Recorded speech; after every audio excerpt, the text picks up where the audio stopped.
7:56 en el territorio continental ecuatoriano, buscando la verdad y abogando por la unidad nacional en pro de la paz y la seguridad en el Ecuador.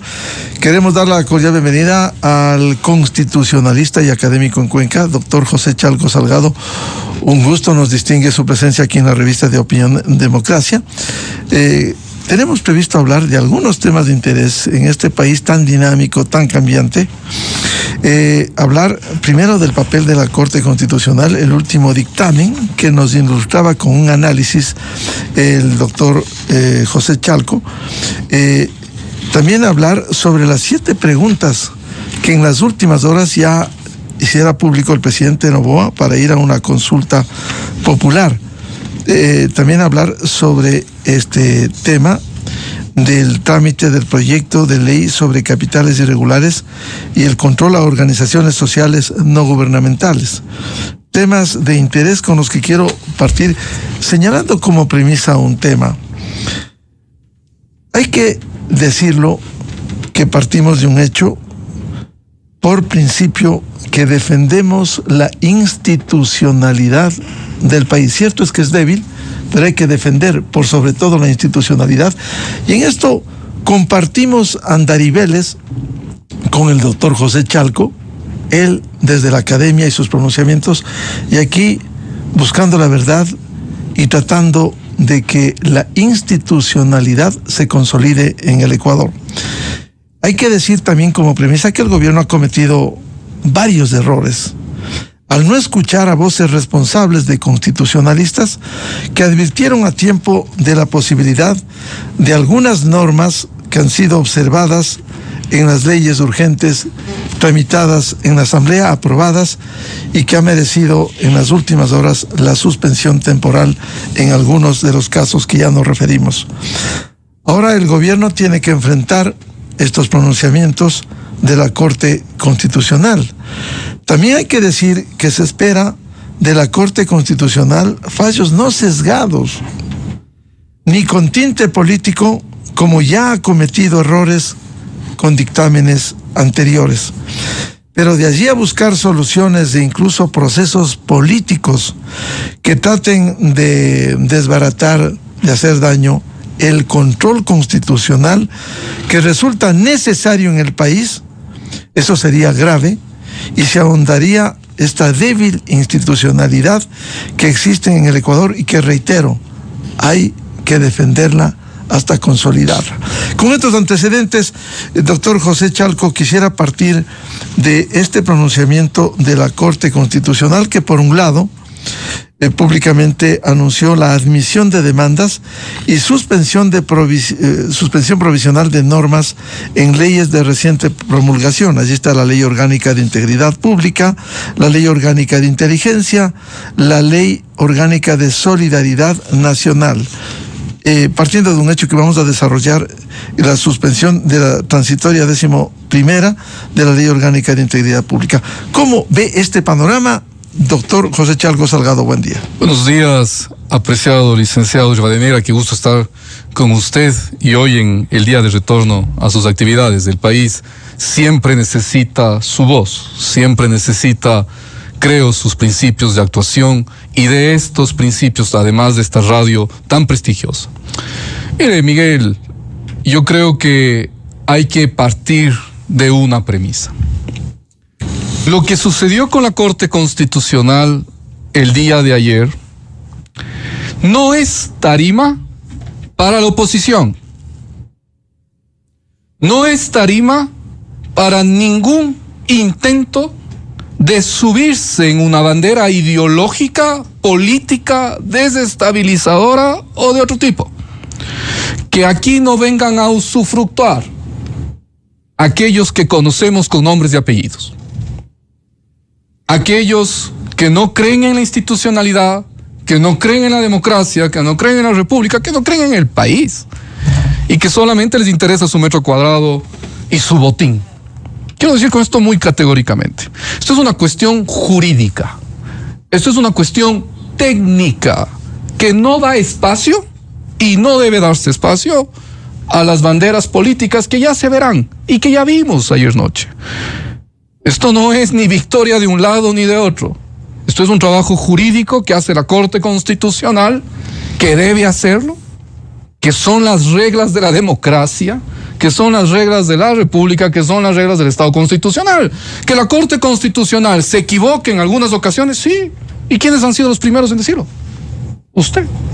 Y usted, doctor. Pero ahí estamos. Entonces, apreciado licenciado Rivadeneira, las cosas tienen que ser tratadas con la seriedad suficiente. Yo creo que esto es una cuestión jurídica, es una cuestión técnica. Creo que hay que tener claro en el país, aquí no se ha eliminado ninguna ley del Estado. Aquí no se ha dejado de tener ninguna ley publicada en el registro oficial. Siguen las leyes promulgadas, siguen las leyes publicadas. Lo que sucede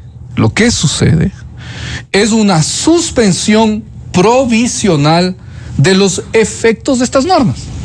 Pero no de todas las normas, no de todos los artículos, no de todos los enunciados normativos. De específicos enunciados normativos, ya veremos si la Corte lo hace bien, si no lo hace bien, podemos dialogar sobre aquello. Pero son específicos enunciados normativos que pierden su efecto jurídico en el tiempo. ¿Hasta cuándo? Hasta cuando la Corte se pronuncie sobre el fondo, hasta que se haga un examen de constitucionalidad sobre ello. Yo decía un ejemplo, más o menos como cuando alguien se tropieza y se cae y no sabe si está lesionado o está fracturado. Deja de jugar, deja de ir a la cancha de básquet hasta que llegue el examen de radiografía para saber si puede continuar jugando. Es una suspensión temporal. No implica eliminación de ninguna ley. Esto es lo primero, apreciado licenciado. Muy bien, vamos con las leyes que han sido suspendidas provisionalmente.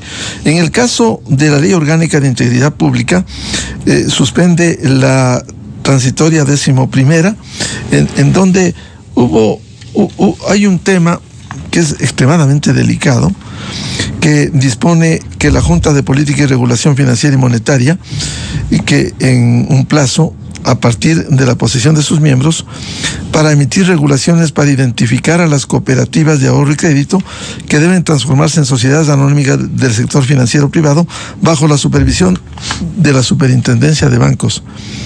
¿Acaso no amerita un tema extremadamente delicado que hay que tomarlo con pinzas? Y hablaremos más adelante con usted, doctor Chalco, respecto del pánico financiero que han querido sembrar con la situación de ciertos bancos en el país.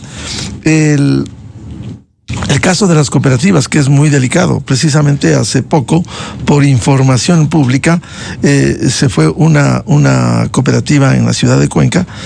Por tanto, no requiere eso una mejor supervisión que pretendía en una de sus normas la Ley Orgánica de Integridad Pública. Su pregunta es muy buena porque me permite contextualizar dos elementos. El primero, ¿qué pasó efectivamente con el auto de admisión de la Corte Constitucional sobre la Ley de Integridad? Única y exclusivamente suspende la disposición 11ª, la que usted cita. Bueno, no decíamos en el país que se va a ir toda la ley, que hay un riesgo de que toda la ley se caiga inmediatamente. Bueno, yo no veo eso. Veo un artículo en concreto sobre el cual se suspende provisionalmente, y es esto de que en un periodo de tiempo ciertas cooperativas definidas por la autoridad competente pasen a ser banco, pasen al sistema financiero bancario. Aquello, a mi punto de vista, licenciado Rivadeneira, y de conformidad con la jurisprudencia de la Corte Constitucional y a conformidad con la Constitución vigente en el país, aquello sí tiene pues una dificultad de constitucionalidad, claro que tiene. Que el sector de economía popular y solidaria no funciona como el sector bancario. No hay lucro, no hay utilidades. No tiene un desarrollo de esencia similar, ni finalístico. Entonces, cuando usted revisa el artículo 309 y el artículo 311 de la Constitución, le dice cómo se integra el sector de economía popular y solidaria. Primera parte. La segunda parte, lo que usted decía, pero no se requiere más controles. Pero por supuesto, ¿qué hace la Superintendencia de Economía Popular y Solidaria?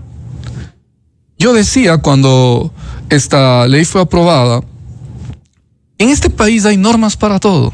Lo que no existe, lamentablemente, son autoridades suficientemente coherentes con su rol, que tengan personalidad y autoridad suficiente para cumplir lo que existen en las disposiciones normativas. Y yo decía, si es que la Superintendencia de Economía Popular y Solidaria no hace sus deberes, enjuíciele políticamente, pues, en cumplimiento de sus atribuciones legales, conforme al artículo 131 de la Constitución. Pero hay que reconocer, ha sido débil el control indiscutible de la Superintendencia de Economía Popular. Pero entonces hay que hacer que funcione, hay que hacer que trabaje, hay que hacer que cumpla sus tareas. Usted citaba este caso lamentable de la ciudad de Cuenca, ¿no? Imagine usted que 98,000 socios estaban en esta cooperativa que fue intervenida y que se entiende pasar a un segundo momento de liquidación. Bueno, esa es una tarea que tiene que hacer la superintendencia, pues, oportunamente. Ese es el control. Pero obviamente los controles tienen que venir con una suerte de un trato sucesivo, es decir, a lo largo del tiempo y con publicidad y transparencia para que conozca a la gente, ¿no? Pero esa es la tarea de una superintendencia, precisamente. Vamos con la suspensión en el caso, las medidas cautelares aceptadas en la Ley Orgánica de Inteligencia.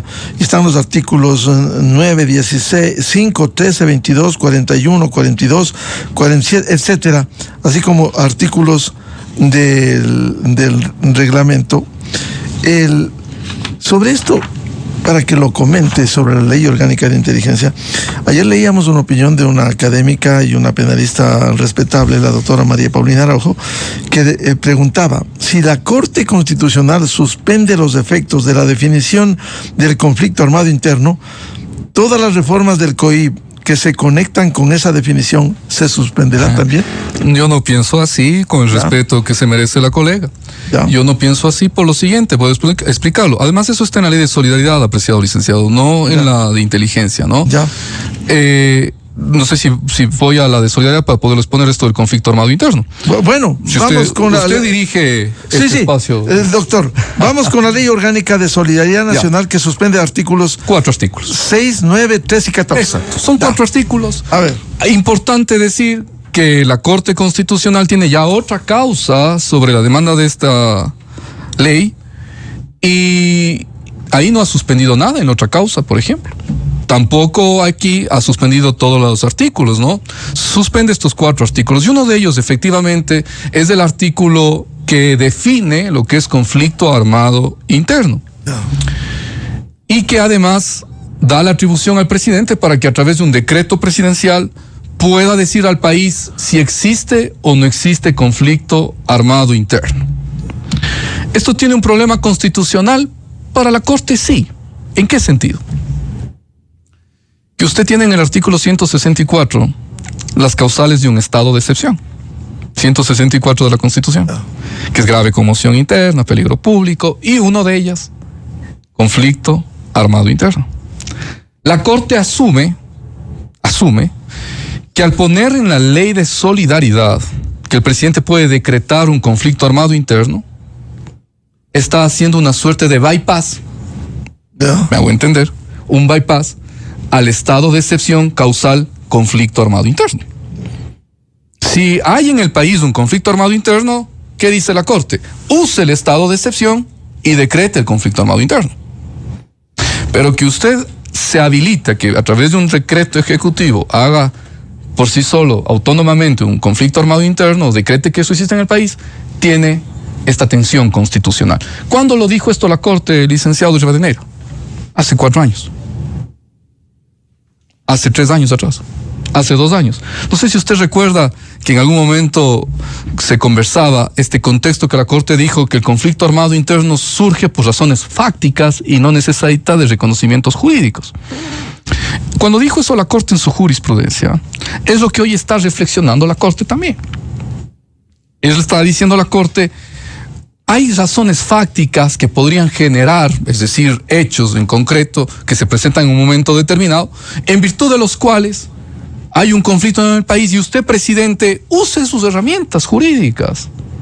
Saque a las Fuerzas Armadas conforme el 158, dice la Corte. No necesita que reconozca jurídicamente la existencia del conflicto.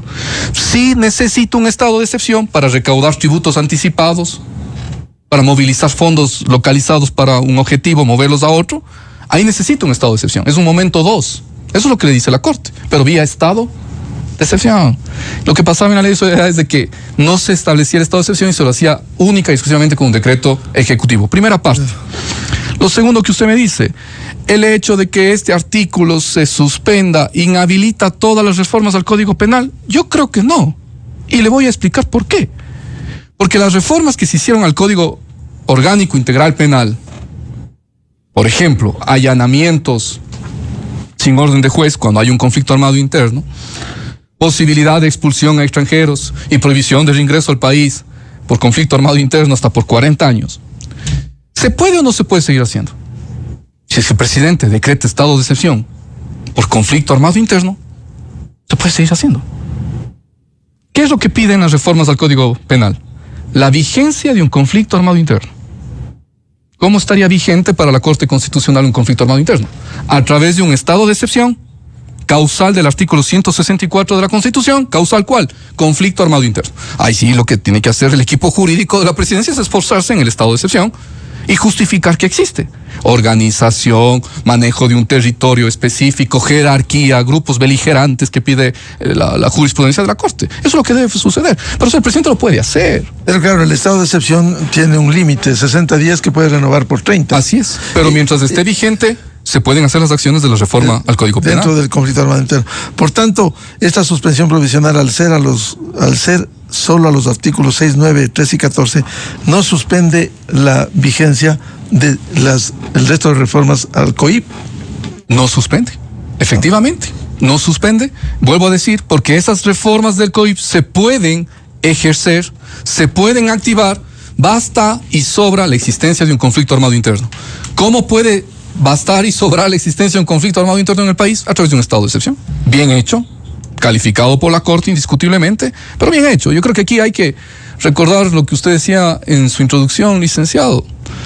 Un equipo jurídico que escuche más. Un equipo jurídico que defienda sus tesis en derecho. Yo decía, esto no es un tema de banderas políticas y eso es lo que tenemos que evitar en este momento. Y eso implica entonces el respeto al Estado de Derecho, y en el respeto al Estado de Derecho entran reglas jurídicas. Entran reglas de acatamiento, de cumplimiento de la jurisprudencia, de la normativa vigente. Y si usted lo hace bien, puede gobernar, pues. Puede tener la talla precisamente de dar respuestas al país. Vamos con el otro tema, las medidas cautelares solicitadas a varios artículos en la Ley Orgánica de Inteligencia. ¿Cómo va a incidir esto? Vea, en la Ley de Inteligencia se suspenden 12 artículos de la ley y unos más del reglamento que se hizo a la ley.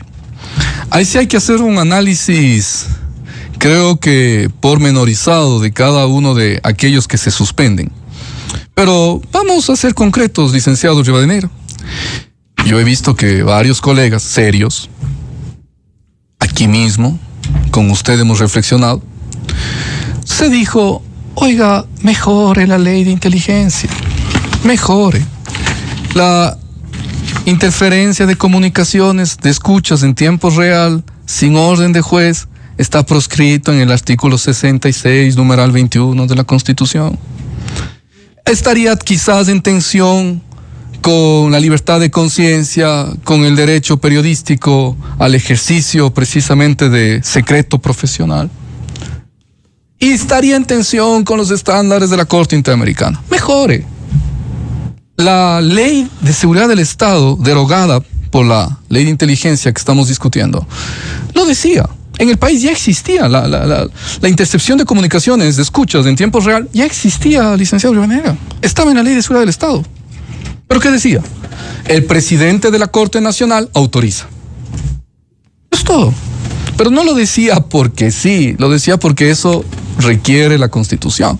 Entonces, por ejemplo, aquello es lo que suspende hoy la Corte Constitucional. Suspende hasta evaluar si efectivamente eso tiene o no tiene una tensión constitucional. Está suspendido. ¿Qué más suspende? esto de los gastos reservados. Y ese presupuesto reservado y gasto especial que se habilitaba. Eso, dice la Corte, parecería que podría alterar la transparencia en el país. ¿Qué más deroga? ¿Qué más suspende, perdón? Suspende provisionalmente las disposiciones de doble identidad para los funcionarios de inteligencia. Podían tener 2 cédulas otorgadas por el registro civil. Suspende.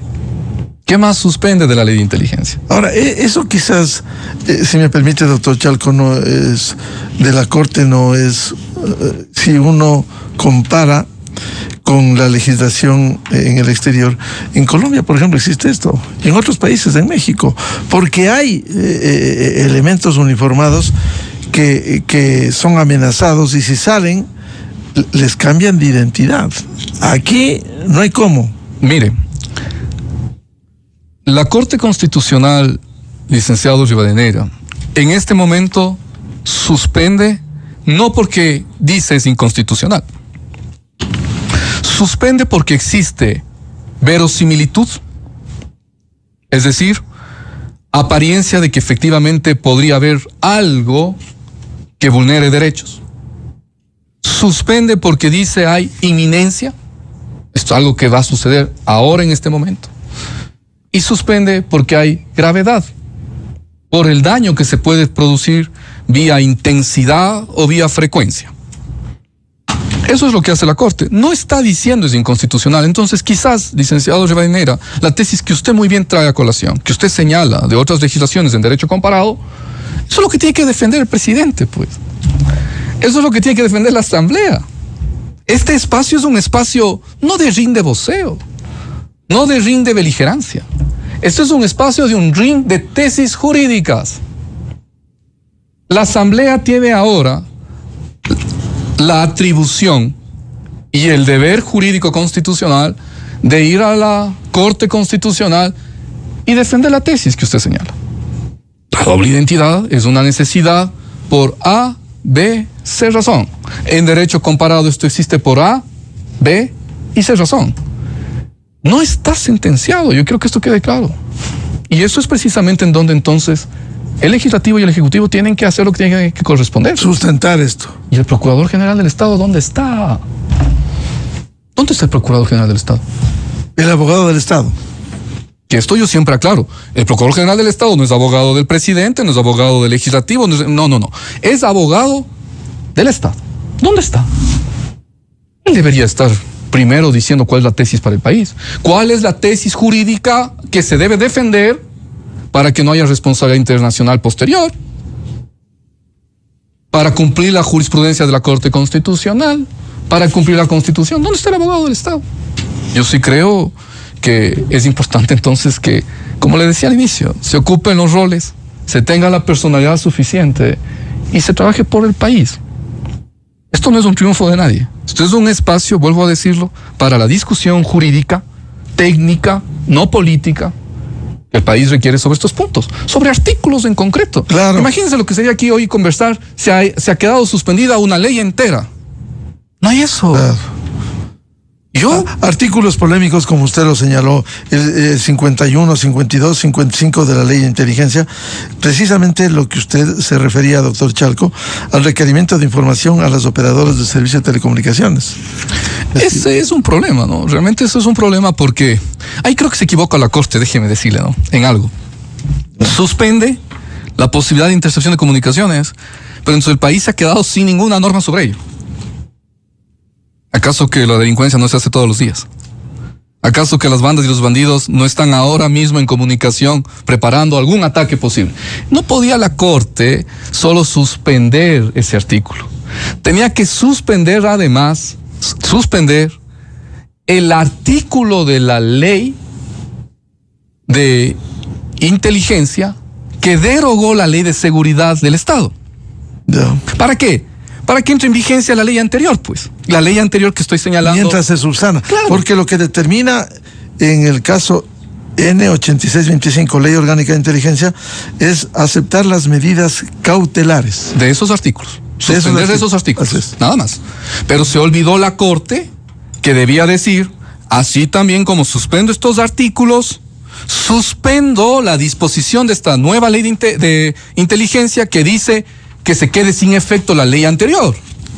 Porque si no, el país ya no tiene ahorita, en este momento jurídico, cómo actuar un instrumento jurídico en necesidad. Porque puede haber la necesidad, pues, ¿no es cierto?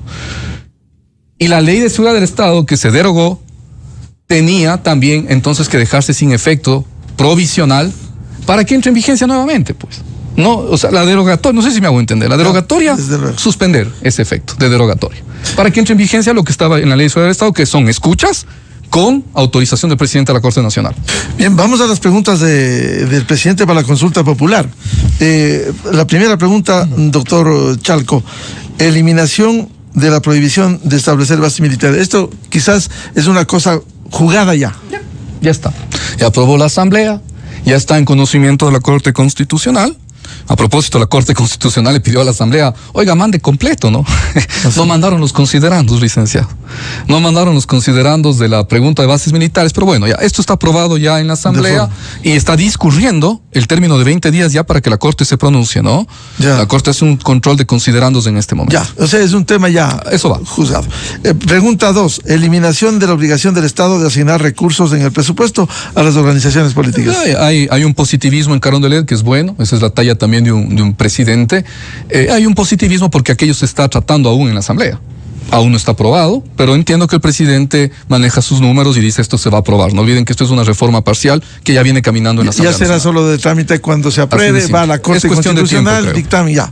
Pregunta 3, la eliminación del Consejo de Participación Ciudadana y transferir sus deberes y atribuciones de la Asamblea, Defensoría del Pueblo, Contraloría. Lo que usted ha venido señalando reiteradamente. Pero yo he dicho que lo hagan bien, nada más. ¿Y está bien hecho o no esto? Esta pregunta tiene un problema, licenciado Joaquín. A ver, ¿estamos de acuerdo con que se elimine el Consejo? Sí. Todos estamos de acuerdo. Creo que ese es donde el Ecuador tiene consenso, en este país tan diverso. Pero esta pregunta 3, licenciado, si usted ve, tiene dos contenidos. La una es eliminar el Consejo y la otra es transferir competencias. La Corte Constitucional, en su dictamen 1019 RC, dijo expresamente que sí se puede, vía enmienda, transferir las competencias. Transferir las competencias. Pero y la otra parte, eliminar el Consejo. Eso necesita reforma. La Corte Constitucional, en sus dictámenes, 10-19 igualmente, ha dicho expresamente que la eliminación requiere el trámite de reforma parcial. No es que estamos en desacuerdo con la eliminación, que esto quede claro. Yo he sido uno de los primeros que ha dicho hay que eliminar este engendro constitucional. Pero ¿cuál es la vía? Reforma parcial. ¿Qué significa eso, licenciado? Solo para recordar. Es un trámite distinto. Va a la Asamblea, 90 días, 2 debates, comisión ocasional. Ese es el trámite que dice la Corte en sus precedentes para eliminar. Pero para transferir competencias va así sobre enmienda. O sea, lo que propone el presidente aquí en tuit de las 6 de la mañana. La Corte tendrá que decir entonces, ¿es viable la enmienda de la segunda parte? La enmienda de transferir deberes y la eliminación. Presente una reforma y vaya a la Asamblea. Eso es lo que va a pasar. Listo. Pregunta 4. Reducir el número de asambleístas enmendando la Constitución. Lo puede hacer.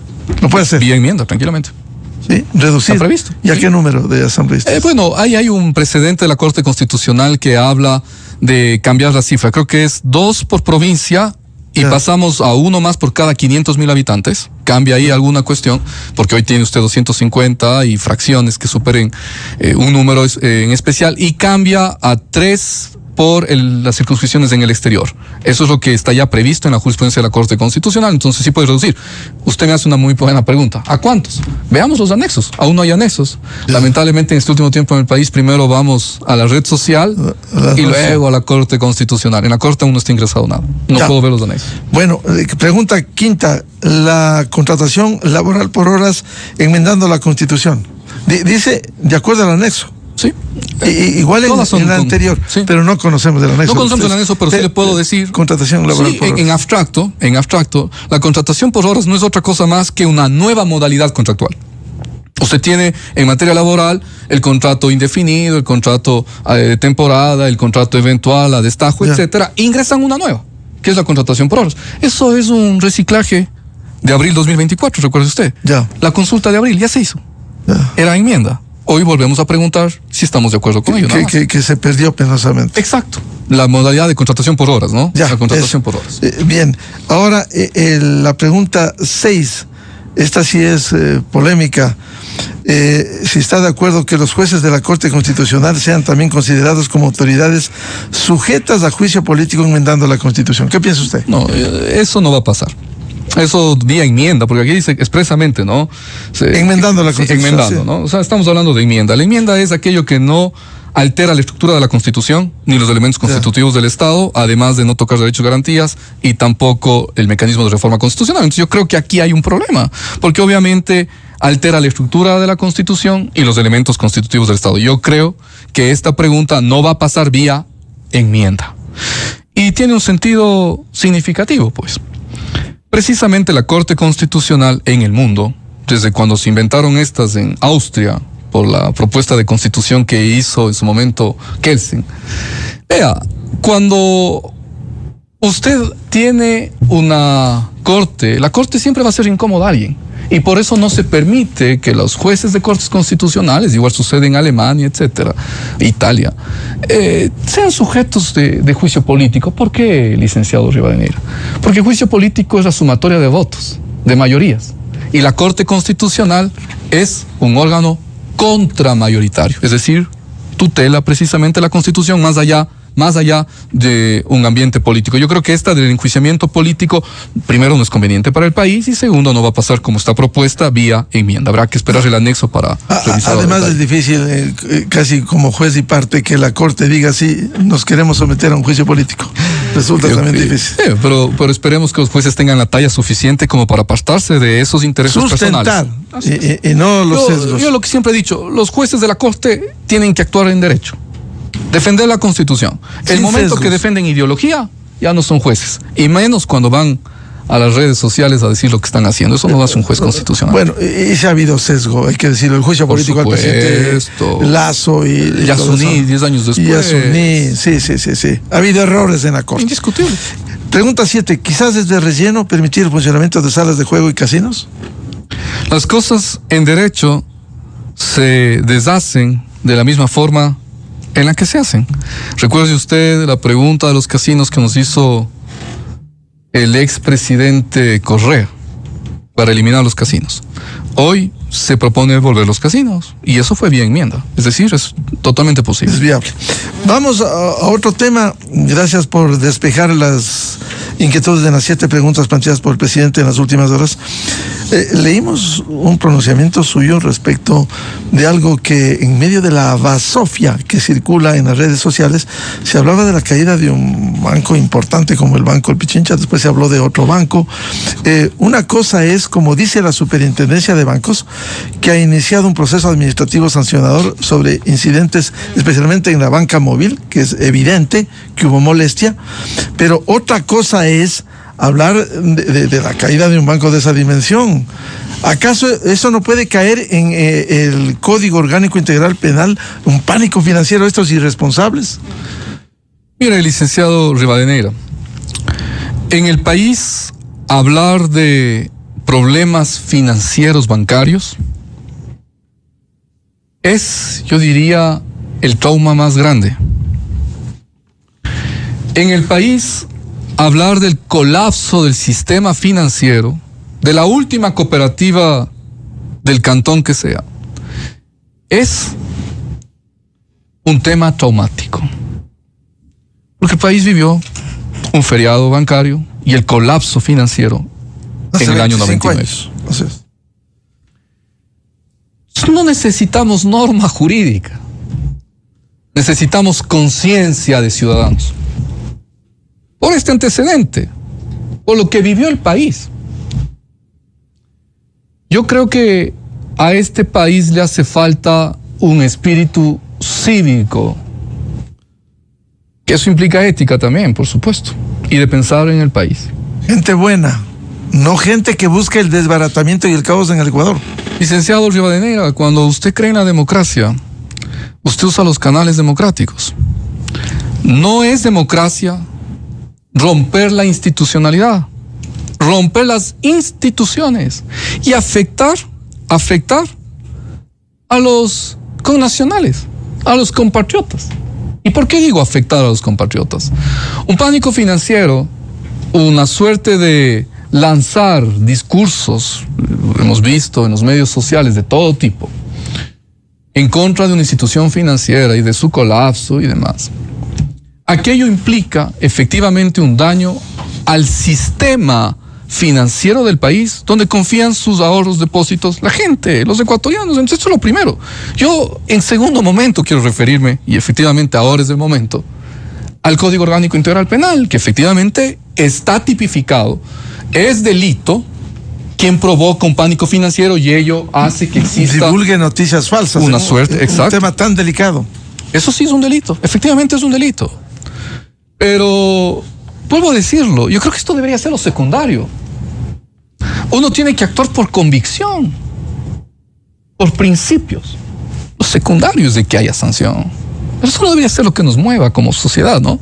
Y luego, claro, el banco indiscutiblemente tiene que corregir lo que corresponda, que no ha habido funcionamiento adecuado de su sistema informático.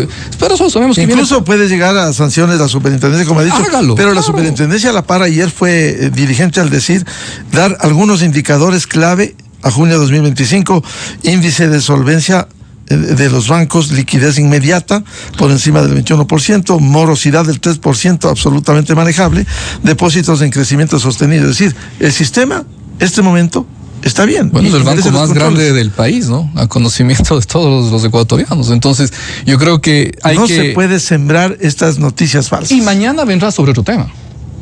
Mañana vendrá sobre las universidades, sobre los colegios, sobre la Corte Constitucional. Esto no es correcto. Es un tema de principios. Vuelvo a decir, no se trata de sanciones.